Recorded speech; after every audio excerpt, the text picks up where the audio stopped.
Hello, it's Wednesday the 21st. I'm FX Blue and this is CurrencyTransfer.com's market update. The headlines today are that Theresa May fights on. She heads to Brussels today. The US equities fall and wipe out a full year's gains, and Italy threatens to veto the EU budget.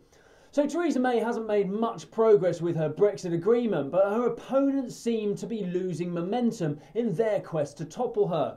The European Reform Group, headed by arch-Brexiteer and arguably the poshest man in Britain, Jacob Rees-Mogg, are falling short of the 48 letters required to force a leadership vote.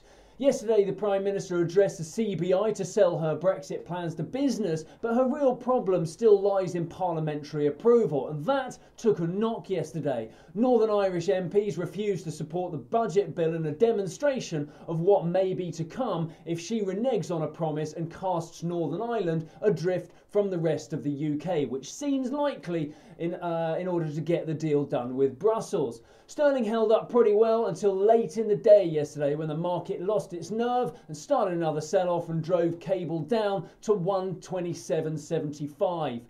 Bad news for the UK and the Eurozone tends to reflect in a higher dollar index, and we saw that yesterday. We saw a high of 96.90 despite growing concerns for the US economy, and of course despite the Dow Jones dropping by a staggering 550 points on the day.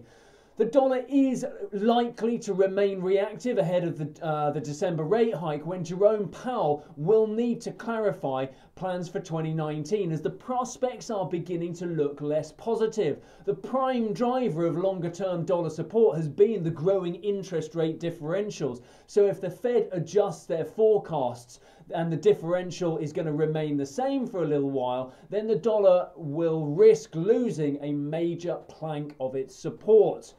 In Italy, the Deputy Prime Minister was on the offensive again yesterday. He said that if the budget argument continues much longer, Rome may well use its veto at the European Council to halt the Eurozone budget. The budget is due to kick on in 2021 and is a 7-year budget. It was expecting to be agreed by December. So this threat in the 11th hour from Italy presents huge uncertainty for Brussels.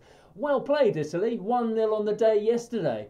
Euro dollar fell to 113.60 with significant volatility risk remaining around Italy and Italian actions. We'll keep you posted. Have a great day.